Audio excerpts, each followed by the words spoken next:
அஸ்ஸலாமு அலைக்கும். Welcome to Shabs world. ஷப்ஸ் வேர்ல்டில் இன்றைக்கி நம்ம வந்து மிராக்கல் லட்டு பார்க்க போகிறோம். எஸ், இது ஏன் மிராக்கல் லட்டுன்னு சொல்கிறேன்னா, என் லைஃப்பில் இந்த லட்டு வந்து மிராக்கல் காமிச்சிடுச்சு. அதனால தான் நான் உங்களுக்கு இதை மிராக்கல் லட்டுன்னு சொல்கிறேன். இந்த லட்டு செய்கிறதுக்கான ஸ்டெப்ஸ் என்னென்னு பார்க்கலாமா? ஃபஸ்ட்டு வந்து 50 grams of pumpkin seeds, 50 grams of sunflower seed, 50 grams of chia seeds, அப்புறம் 50 கிராம்ஸ் ஆஃப் ஃப்ளக்ஸ் சீட்ஸ் எடுத்திருக்கேன். அது கூட 10 பேரிச்சை பழம் எடுத்திருக்கேன், டேட்ஸ் எடுத்திருக்கேன். அப்புறம் ஒரு 4 பல் பாதாம், 4 பல் முந்திரியும் அது கூட சேர்ந்து கொஞ்சமாக வந்து நான் வந்து கீ ஆட் பண்ணியிருக்கேன் லட்டு பிடிக்கிறதுக்காக.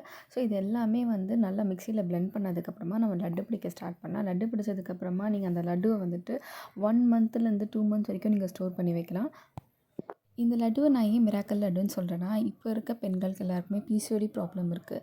எனக்குமே வந்து பிசிஓடி ப்ராப்ளம் இருந்துச்சு. 1 மந்த்தாக இந்த லட்டுவை நான் எடுத்துக்கிட்டேன். எனக்கு இப்போ பிசிஓடி ப்ராப்ளம் இல்லை. அதனால் நீங்கள் இதுவே ஃபாலோ பண்ணுங்கள். பிசிஓடிக்கு இதுதான் மருந்து அப்படின்னு நான் சொல்ல மாட்டேன். உங்களுடைய டாக்டரை நீங்கள் கன்சல்ட் பண்ணி நீங்கள் வந்து அதுக்கேற்ற ட்ரீட்மெண்ட் எடுக்கலாம். பட் இதுவும் ஒரு சொல்யூஷன். வீட்டில் இருக்க பொருளை வச்சு நம்மளுடைய பிசிஓடியை எப்படி நம்ம விரட்டலாம் அப்படின்றது தான் இந்த வீடியோவில் நான் உங்களுக்கு சொல்லியிருக்கேன். இந்த வீடியோ உங்களுக்கு பிடிச்சிருந்ததுன்னா என்னோட சேனலுக்கு சப்ஸ்கிரைப் பண்ணுங்கள், லைக் பண்ணுங்கள், கமெண்ட் பண்ணுங்கள், சேவ் பண்ணி வச்சுக்கோங்க. இந்த மாதிரி நிறைய வீடியோஸோட நான் உங்களை சந்திக்கிறேன். Until then, bye bye from Shopswell. Thanks for watching my videos.